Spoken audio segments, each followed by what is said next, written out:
जय श्री राधे। जय श्री कृष्ण। से सद्गुरुवे नमः। निम्बाचार्य नमः। हरि व्यासो देवाचार्य नमः। नारदाय नमः। श्री राधा कृष्णाभ्याम नमः। समस्त संतों के चरणों में हमारा प्रणाम। आप सभी का हार्दिक अभिनंदन वंदन। श्रीमद् भागवत कथा के तृतीय दिवस के हिरण्याक्ष और हिरण्यकशिपु का जन्म का प्रसंग। तो मैत्री जी मुनि कहते हैं, विदुर जी, एक बार सूर्यास्त के समय पर कश्यप जी जब संध्या वंदन कर रहे थे तो उसी समय काम से पीड़ित हो महारानी दीति जी रति याचना करने लग गईं। और कश्यप जी ने कहा, सुनो देवी, अभी सूर्यास्त की बेला है और सूर्यास्त के समय पर 4 चीजें नहीं करनी चाहिए। वो क्या है? आहारम, मैथुनम, संयम, स्वाध्याय च विशेष। मतलब भोजन नहीं करना चाहिए, शयन नहीं करना चाहिए, स्वाध्याय और पुस्तकों का अध्ययन नहीं करना चाहिए और स्त्री के साथ सहवास नहीं करना चाहिए। संध्या के टाइम करना क्या चाहिए? केवल हरिवंदन, संध्या वंदन करना चाहिए। देखो देवी, सूर्यास्त के समय जो सहवास करता है उसके दुष्ट संतान होती है और ये समय तो मात्र भजन करने का होता है। इस प्रकार कश्यप जी ने बहुत समझाया, पर दीति अपने काम ज्वार को रोक न सकी और भगवत इच्छा मानकर कश्यप जी ने उन्हें गर्भ धारण करा दिया।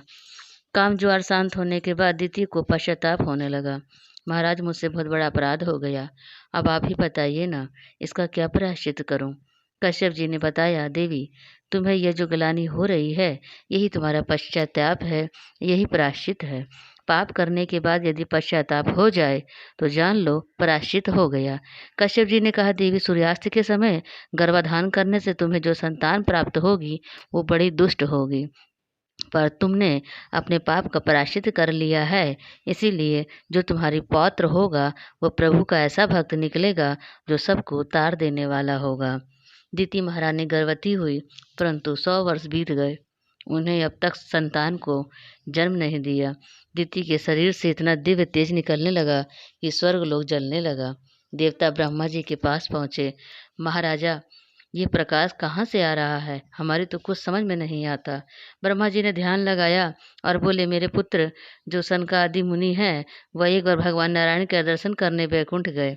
भगवान के जो पार्षद हैं जय विजय, उन्होंने सनत कुमारों को रोक दिया। हे महाराज, आप लोग अंदर नहीं जा सकते, इस समय गोविंद विश्राम कर रहे हैं। उस समय सनत कुमारों को क्रोध आ गया और उन्हें श्राप दे दिया, हम तुम्हें श्राप देते हैं कि तुम 3 वर्ष तक राक्षस योनि में जन्म लोगे।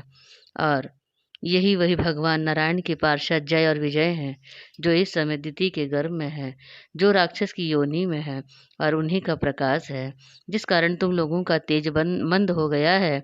तुम लोग परेशान मत हो, तुम्हारी रक्षा भगवान अवश्य करेंगे।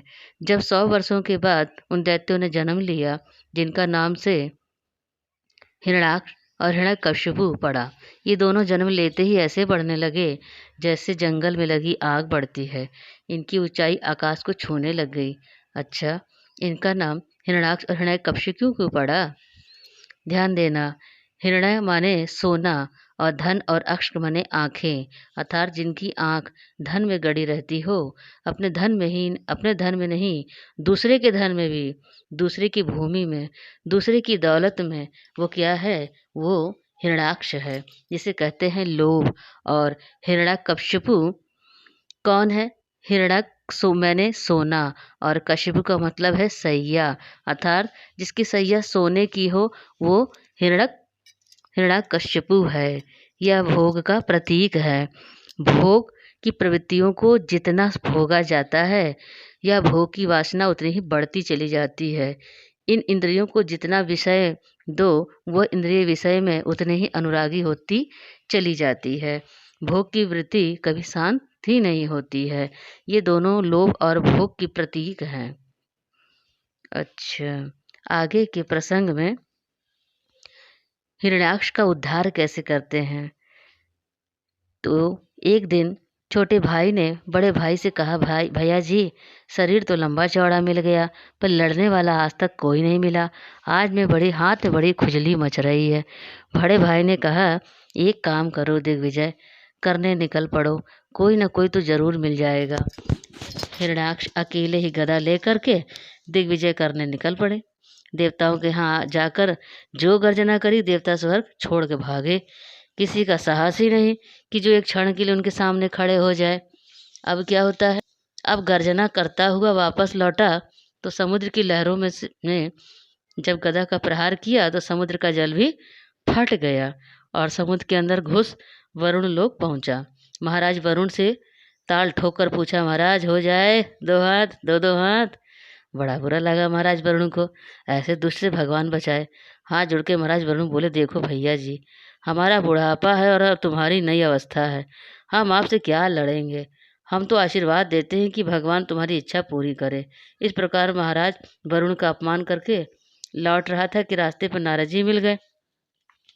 यहाँ पे ध्यान दें, संत कहते हैं कि जिस किसी को भी नारद जी के दर्शन हुए हैं उसे भगवान का दर्शन अवश्य हुआ है। इसीलिए नारद जी का एक नाम है नारदो देव दर्शनः। नारद जी मिले तो पकड़ लिया, ए बाबा किधर जाता है, ये तुझको नारायण नारायण कहना आता है या लड़ना भिड़ना भी आता है। नारद जी बोले, भैया जी हमसे लड़ना भिड़ना तो बिल्कुल नहीं आता, लड़ाना भिड़ाना खूब बोले। अच्छा ये बताओ तुम चाहते क्या हो। बोला, मैं दुनिया भर में घूमा पर मुझसे लड़ने वाला अभी तक कोई नहीं मिला, तुम्हारी नज़र में कोई हो तो बताओ। नारद जी ने कहा, नज़र में तो इतना बढ़िया है कि लड़ने की इच्छा तुम्हारी हमेशा के लिए ख़त्म हो जाएगी। नारद जी ने बताया, अभी अभी एक वीर योद्धा ने अवतार लिया है जो पृथ्वी को समुद्र से लेकर भागे जा रहे हैं और उसी के पास जाओ, यही मौका है तुम्हें। अच्छा, अब हिरण्याक्ष जो है दौड़ा दौड़ा समुद्र में पहुंचा जहाँ भगवान वराह पृथ्वी को बाहर निकाल कर स्थापित करना चाहते थे। तभी वहाँ पे हिरण्याक्ष पहुंचा और बोला, अरे जंगली सूकर, इस पृथ्वी को कहाँ ले जा रहा है, तूने अभी मेरी शक्ति को जाना नहीं है। ये सब सुनकर भी भगवान कुछ बोले नहीं और पृथ्वी को यथास्थान लगा कर स्थापित कर दिए। अब भगवान वराह हिरण्याक्ष से बोले, हाँ श्रीमान जी, आपको क्या तकलीफ है जो आपने हमें जंगली सूकर कहा। सत्यम वयम भो वन गोचरा मृगा युष्मद विधा मृगय ग्राम सिंहान ना मृत्युपासे है प्रतिमुक्तस्य वीरा विकथन विकथनम तब गृहंत भद्र। तुम सत्य कहते हो कि मैं जंगली हूँ, पर तुम जैसे ग्राम सिंह के भौंकने से हमें कोई फर्क नहीं पड़ता है। सचमुच में हम जंगली जीव हैं जो तुम जैसे गांव के कुत्ते का शिकार हेतु ढूंढते रहते हैं। ये सुनकर हिरण्याक्ष को तो आग क्रोध से आग बबूला हो गए। हिरण्याक्ष बोला, तुमने मुझे कुत्ता कहा। जैसे ही क्रोधित हो गदा फेंक कर भगवान की छाती में मारी, देवता कांप गए, पर भगवान को उस गदा का प्रहार ऐसा लगा जैसे मतवाले हाथी को किसी ने माला फेंक कर मार दिए हों। कोई अंतर नहीं, विविध प्रकार से युद्ध हुआ। युद्ध का वर्णन है भागवत जी में। हिरण्याक्ष जितने भी शस्त्रों का प्रयोग किया, भगवान ने सबको नष्ट भ्रष्ट कर दिया। अंत में दौड़कर भगवान ने एक थप्पड़ हिरण्याक्ष के गले में मारा तो एक ही थप्पड़ के प्रहार से घूमता पृथ्वी पर धराशायी हो गया। बोली वराह भगवान की जय। इस प्रकार से हिरण्याक्ष का उद्धार किए भगवान। अब महाराज देवताओं ने जब ये दृश्य देखा तो उन्हें विश्वास ही नहीं हो रहा। इस प्रकार भगवान बड़े क्रोध भाव में थे। जब अपने शरीर को हिलाया तो भगवान वराह के कुछ रोम टूटकर पृथ्वी पे गिरे। अब वही रोम क्या कहलाए बन गए, कुश कहलाए हैं, जो कुशा इस्तेमाल होता है पूजा पाठ में हमारे। अब जिसे बड़ा ही पवित्र माना जाता है। कहते हैं जिस घर में गंगा जल ना हो, वहाँ गंगा जल की आवश्यकता हो तो साधारण जल में कुशा डुबा देने से वह गंगा जल के समान पवित्र हो जाता है। इसीलिए हम लोग पूजा में कुश का प्रयोग प्रमुख रूप से उपयोग करते हैं। अब देवताओं ने भगवान की स्तुति गाई। महाराज देवताओं का तो काम ही इतना है कि जब भगवान ने अवतार लिया तो स्तुति करने पहुँच गए। किसी राक्षस का वध किया, स्तुति गाने पहुँच गए। जब सुखी रहते हैं तब तो ना भगवान की चिंता और ना ही किसान की चिंता। जब भगवान ने हिरण्याक्ष का वध किया तो सब पहुँच गए, पुष्प वर्षा करी, 2-4 स्तुति गाई और स्वर्ग जाकर नाचने गाने लगे। इसीलिए इन्हीं का भय बना रहता है कि हमारा यह सुख कहीं कोई छीन न ले। अगर हमारे पास से कोई बहुमूल्य वस्तु हो तो हमें भी यही बीमारी लग जाती है क्या, कि हमारी ये वस्तु हमसे कोई छीन न ले, क्योंकि हम उस वस्तु पे अपना सुख देखते हैं, पर मिलता क्या है, दुख ही मिलता है। इसीलिए देवताओं को बार बार कष्टों का सामना करना पड़ता है। देवता स्तुति करते हैं, नमो नमस्ते अखिल तंतवे स्थितो गृही तामल सत्वमूर्ते दृष्टया हतोऽयं जगतां रुन्दतु तस्त्वत्पाद भक्तया वैमी से निर्वृता। हे भगवान, आपके ही रोम से कृषा का प्रादुर्भाव हुआ जिससे यज्ञ के कार्य को संपादित किया जाता है। यज्ञ पुरुष भगवान, हम आपको बारंबार नमस्कार करते हैं। दिव्य दृष्टिया हतोयम, बड़ा अच्छा हुआ जो ये पापी मारा गया। इसके भय से हमें रात्रि को नींद नहीं आती थी। महाराज, बड़ी कृपा करी जो इस दुष्ट को मारकर आपने हमें निश्चिंत कर दिया। भगवान अपनी स्थिति सुन अंतर्ध्यान हो गए। मैत्री मुनि कहते हैं, विदुर जी, तब मनु महाराज इस पृथ्वी पर सृष्टि का विस्तार कर पाए। तब सर्वप्रथम मनु शतरूपा से 5 संतानें हुई, जिनमें 2 बेटे और 3 बेटियां हैं। बेटों का नाम था प्रियव्रत और उत्तानपाद। बेटियों का नाम था देवहूति, आकुति और प्रसूति। करदर्भ और देवहूति का विवाह का प्रसंग है। अब आगे पहले हम मनु महाराज की बेटियों की चर्चा सुनते हैं, बाद में बेटों की।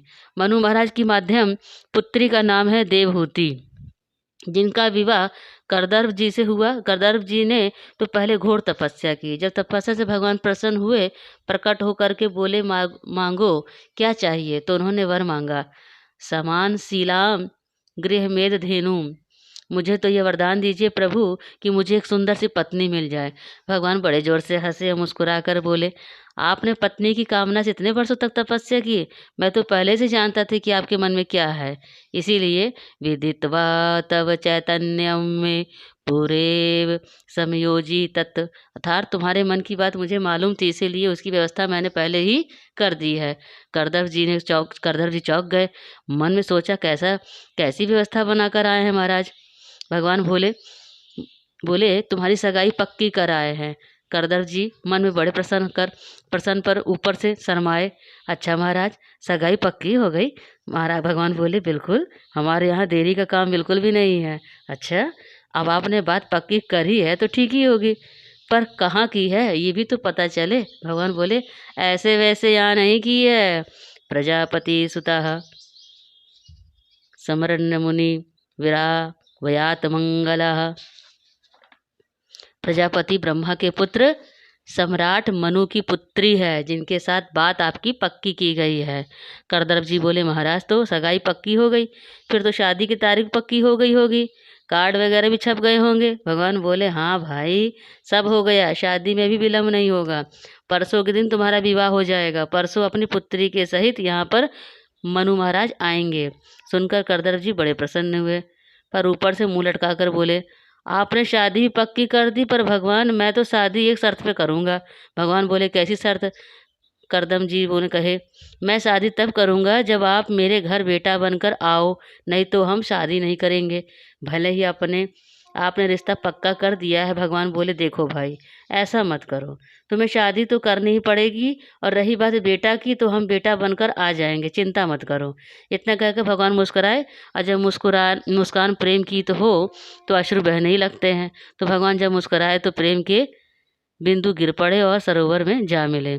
तब उस सरोवर का नाम है बिंदु सरोवर पड़ा, जो आज गुजरात में स्थित है। भगवान अंतर्ध्यान हुए। अब करदम जी परसों की प्रतीक्षा में लग गए।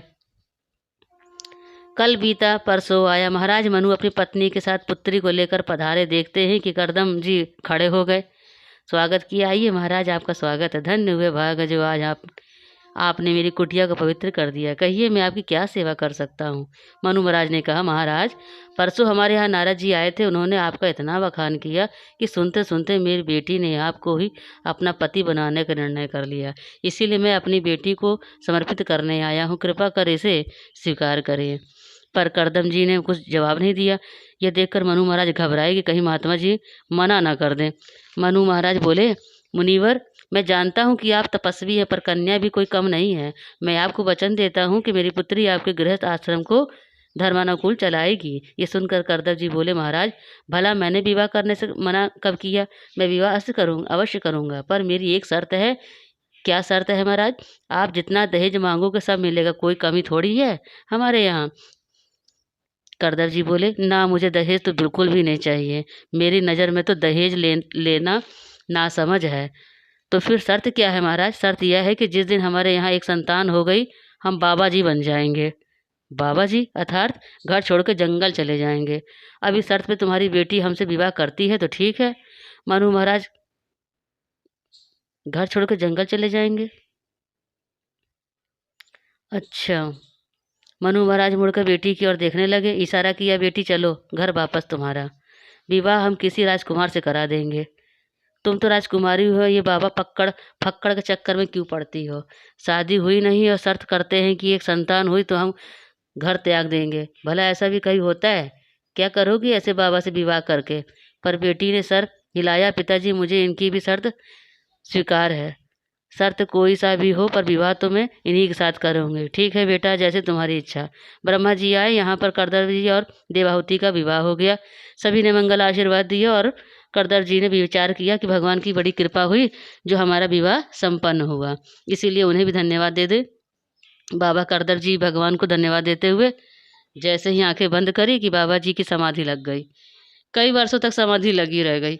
देवहूति महारानी इधर विवाह के जितने आभूषण थे सब उतारा और सन्यासिनी हो गई, जैसा अपना भेष बनाया, सन्यासिनियों जैसा। धन्य माता देवहूति का धैर्य जहाँ। सिद्धांत दो देखिए देवहूति जी का। एक राजा की बेटी जिसके एक आदेश से हजार हजार दास दासियां नौकर चाकर दौड़ पड़ते थे, और वह राजकुमारी अपने महात्मा पति के साथ किस प्रकार से निर्वाह कर रही है। इस प्रकार माता देवहूति अपने पति की सेवा कर रही है और महाराज करदम तपस्या में लीन है। हजारों वर्ष बीते गए जब तक एक दिन क्या हुआ, तब एक दिन महाराज करदर जी की तपस्या पूरी हुई और अपने पास देवहूति को देखा तो बड़े प्रसन्न हुए। देवहूति जी बोले, करदर जी हम तुम्हारी सेवा से बड़े प्रसन्न हैं, मांगो तुम्हारे क्या चाहिए। करदर ऋषि जी बोलते हैं पत्नी से अपने। देवहूति जी कहती हैं, महाराज आप मेरे पति हैं और मैं आपकी अर्धांगिनी हूँ। जो आपका है वो मेरा है। आपसे भला मैं क्या चाहूँ मांगो। पर गृहस्थ जीवन की सफलता संतान से होती है, इसीलिए महाराज कम से कम एक संतान तो घर में होना ही चाहिए। करदर जी बोले, देवी तुम चिंता मत करो। हाथ में कमंडल का जल लिया, मंत्र पढ़े, जैसे ही जल छीटा मारा, करदर जी के निकट ही एक विशाल विमान प्रकट हो गया। उस विमान का नाम था कामग, अर्थात कामना के अनुसार ये विमान भ्रमण करता था। इस विमान के अंदर बगीचा, तालाब इत्यादि सारी सुख सुविधाएं थी। बड़े बड़े भवन भी थी। हजारों दास दासियां और कतारबद्ध खड़े हैं। ये देखकर देवहूति तो आश्चर्यचकित रह गई कि ऐसा विमान तो मैंने अपने पिताजी घर पर भी नहीं देखा था, परंतु विमान इतना सुंदर और शरीर इतना गंदा कैसे बैठूं। तो करदर जी ने देवहूति के भावों को पढ़ लिया और बोले, देवी जाओ, सबसे पहले तुम उस बिंदु सरोवर में स्नान कर आइए। अब देवहूति ने जैसे ही गोता मारा, देवहूति पुनः 16 वर्ष की कन्या के रूप में परिवर्तित हो गई। दासियों ने हल्दी चंदन केसर को उपटन लगाया और अप्सराएं जैसा शरीर देवहूति को प्रकट कर दिया। महात्मा करदर जी भी तपोबल से एक नवयुवक का शरीर प्रकट कर लिए और फिर वर्षों बरस तक उस विमान में विचरण करते रहे। इस प्रकार से करदर और देवहूति के यहाँ 9 कन्याओं का जन्म हुआ। ये कन्याएं कोई साधारण कन्याएं नहीं है। मैं तो कहता हूँ कि ऐसी कन्या भगवान सबको दे। महात्मा करदर जी ने सोचा कि हमारा संकल्प तो था कि एक संतान हो तो ही हम बाबा बन जाएंगे, पर यहाँ तो हमारे 9 संतानें हो गई। चलो अभी भी कुछ नहीं बिगड़ा है। अपना लंगोटा सोटा लौटाया और चल दिए। तब देवहूति चरण पकड़ के प्रार्थना करने लगी, महाराज कहाँ जा रहे हो? करदर जी बोले, देवी अब तो हम बाबा बनने चले, अब वन में जाकर तपस्या करेंगे। देवहूति ने कहा, महाराज रोकूंगी नहीं, पर एक निवेदन अवश्य करूंगी। बोले, वो क्या है?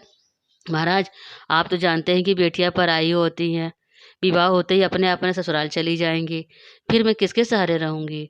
यदि पुत्र होता तो मुझ पुत्र का सहारा होता पुत्र का मुझे, इसीलिए महाराज रुक जाइए। तब करदर जी को याद आया, ओहो देवी तुमने खूब याद दिलाया। भगवान ने मुझे वचन दिया था कि तेरे यहाँ मैं बेटा बनकर आऊँगा। भगवान ने वचन दिया है तो अवश्य आएंगे, इसीलिए अभी बाबा बनने का विचार कैंसिल। अब की बार जब देवहूति गर्भवती हुई तो उनके यहाँ पर स्वयं नारायण पधारे और कालांतर में भगवान का अवतार कपिल देव जी के रूप में हुआ। बोले कपिल देव भगवान ने की जय। अब आगे के प्रसंग में देवहूति कपिल संवाद होता है। भगवान कपिल जी का दर्शन करने के लिए ब्रह्मा जी स्वयं आए और साथ में 10 ऋषियों को भी लेकर आए। उनमें से 10वें पुत्र नारद जी हैं, वो तो ब्रह्मचारी बने घूम रहे थे, इसीलिए ब्रह्मा जी ने अपने मारीची और 8 पुत्रों और अथवा ऋषि का विवाह करदर जी की 9 कन्याओं से संपन्न कराया और नारद जी ऐसे ही रह गए। सबसे बड़ी बेटी कला का विवाह मारीची के साथ किया। महात्मा अत्रि का विवाह अनुसुईया से हुआ। विशेष वशिष्ठ जी के साथ अरुंधति का विवाह हुआ। भृंगी जी के साथ ख्याति का विवाह हुआ। इसी प्रकार से पुलत्स्य ही विरभु कृत्य क्रिया अर्थवा शांति अंगीरा श्रद्धा पुलह गति सबका विवाह करके ब्रह्मा जी वापस ब्रह्मलोक चले गए। अब करदम जी ने देवहूति से कहा, देखो देवी, बेटियों का विवाह भी हो गया और तुम भगवान के रूप में पुत्र भी प्राप्त हो गया। अब तो हमें चलना चाहिए राम भजन को। हाँ महाराज, अब आप प्रेम से पधारिए। करदर जी तुरंत सब माया जाल छोड़ करके वन की ओर चले गए। अब घर में केवल दो सदस्य हैं, देवहूति और भगवान कपिल विराजमान है। अच्छा, ये करदर्प का मतलब क्या है, ये देवहूति क्या है, हमें ये भी जान लेना चाहिए। कर का मतलब होता है इंद्रियां और दम का मतलब होता है दमन करना। अर्थात जिसने अपने इंद्रियों का दमन कर दिया उसका नाम है करदव। बोलो जय श्री कृष्ण। और देवहूति एक साधना है जिसके माध्यम से हम 9 भक्ति अर्थात नवधा भक्ति प्राप्त होती है। करदर जी की 9 कन्याएं नवधा भक्ति हैं और व्यक्ति जब नवो भक्तियों को प्राप्त करता है तब गोविंद की प्राप्ति कपिल भगवान के रूप में होती है। माता देवहूति ने सोचा, मेरे पति ने मुक्ति का मार्ग लिया है और मुझे मुक्ति की राह बताने के लिए भगवान कपिल के यहाँ आए हैं, कपिल महाराज यहाँ आए हैं। संसार के संबंध से तो यह पुत्र है और मैं माँ हूँ, लेकिन हकीकत में तो ये परमात्मा है। अपनी मुक्ति का उपाय अब मैं उनसे ही पूछती हूँ। और माँ जो क्या करती है, देवहूति भगवान कपिल की शरण में गई और भगवान कपिल के शरण में जाकर वंदन करते हुए माँ देवहूति ने कहा, तम त्वाम गताम शरणम शरण्यम स्वभृत्य संसार तरोह कुठारम जिज्ञासायम प्रकृते पुरुषाय नमामि सदधर्म विदाम वरिष्ठम। हे प्रभु, आपने दास के संसार रूपी वृक्ष को काटने के लिए आप कुल्हाड़ी के समान हैं। हे कपिल जी, मैं आपके शरण में आई हूँ। मेरे अज्ञान अंधकार को मिटाइए और ज्ञान रूपी प्रकाश करिए। भगवान कपिल महाराज माँ को माध्यम बना करके सांख्य शास्त्र का उपदेश देते हैं। यहाँ पर हम शास्त्र की बातें करते हैं तो हमारे ऋषियों ने 6 शास्त्र बताए हैं। वो 6 शास्त्र ऐसे हैं, नाम है उनके, न्याय शास्त्र, वैशेषिक शास्त्र, सांख्य शास्त्र, योग शास्त्र, मीमांसा शास्त्र और वेदांत शास्त्र। माता देवहूति कहती है, प्रभु एक बात बताइए, मैंने जितना भी सुख पाया, जितने सुख से जीवन यापन किया, संसार में शायद ही किसी ने इतना सुख पाया हो। राजकुमारों के रूप में मेरा जन्म हुआ, राजकुमारी के रूप में विवाह हुआ तो ऐसे महात्मा पुरुष से हुआ जिसने पूर्ण रूप से धर्म का पालन किया है। कन्याओं का जन्म हुआ, उनका विवाह भी हो गया। जिस कन्यादान के लिए बड़े बड़े महापुरुष भी तरसा करते हैं, वो सौभाग्य मुझे ही प्राप्त हुआ है। फिर पुत्र रूप में आप आ गए नारायण के रूप में, तो संतान पक्ष से भी मैं सुखी हूँ। धन वैभव में भी मुझे कोई कमी नहीं है, मैं सुखी हूँ। हर प्रकार से सुख मैंने भोगा है, पर फिर भी इस सुख से मेरी तृप्ति अभी तक क्यों नहीं हो पा रही है? ऐसी क्या बात है, क्यों? मैं जानना चाहती हूँ। अब इतने सुख के बाद भी मेरा पेट क्यों नहीं भर रहा है? मेरा मन अभी भी अतृप्त क्यों है? आखिर इस मन की तृप्ति होगी कब? तब भगवान कपिल जी बोलते हैं, माँ को समझाते हैं, माँ, मन का पेट तो बहुत बड़ा होता है, कितना भी भरो यह भरने वाला नहीं है जब तक मन से बड़ी कोई वस्तु इसको न दी जाएगी, तब ये तृप्त होगा। तो मन के पेट को केवल मदन मोहन ही भर सकते हैं, क्योंकि भगवान तो इससे भी बड़ा है और महान से भी महान है। मन का पेट कितना भी बड़ा हो पर मनमोहन से बड़ा नहीं हो सकता। इसीलिए जब मन में मनमोहन को बैठा दोगे तो मन का पेट भर जाएगा। विषयों से जो अपने मन को भरना चाहेंगे तो वह अविवेकी हैं, क्योंकि विषय स्वयं अपूर्ण है, वह तुम्हें कहाँ से पूर्ण कर्म बनाएगा। तुम्हारे जीवन में परिपूर्णता तभी आएगी जब परिपूर्ण से जोड़ोगे। तो परिपूर्ण कौन है? ओम पूर्ण मदः पूर्णमिदं पूर्णात् पूर्ण मुदच्येत पूर्णास्य पूर्णमादाय पूर्णमेवाय शिष्यते। परिपूर्ण तो केवल हमारा गोविंद है, बिना उनसे जुड़े जीवन में परिपूर्णता हो ही नहीं सकती। तुम कितनी भी कमा लो, कितना भी धन इकट्ठा कर लो, पर रावण ज़्यादा तो नहीं कर सकते, जिसकी सारी नगरी ही सोने की थी, हर प्रकार के वैभव से युक्त है। ब्रह्मा जी जिसके घर नित्य वेद पाठ सुनाकर जाया करते थे, ऐसा वैभव रावण का था, ये वर्णन में आता है। तो जब वह संतुष्ट नहीं हुआ, वह सुखी नहीं हो सका, तो भला हम क्या हैं। रावण से पूछा जाए कि भाई तुम्हारे जीवन दुखी क्या है, सोने की लंका तुम्हारी है, देवता तुम्हारी सेवा में लगे हैं, फिर भी वह भोले बाबा के दरबार में आकर कहता है कदा सुखी भवामयम, कदा सुखी भवायहम, हे भोलेनाथ मैं सुखी कब होऊंगा। कहने का तात्पर्य यह है कि संसार सारा वैभव भी यदि तुम्हें मिल जाए तो भी तुम्हें सुखी नहीं बना सकता। तो आगे की कथा में अब, तब तक के लिए जय श्री राधे, जय श्री कृष्ण।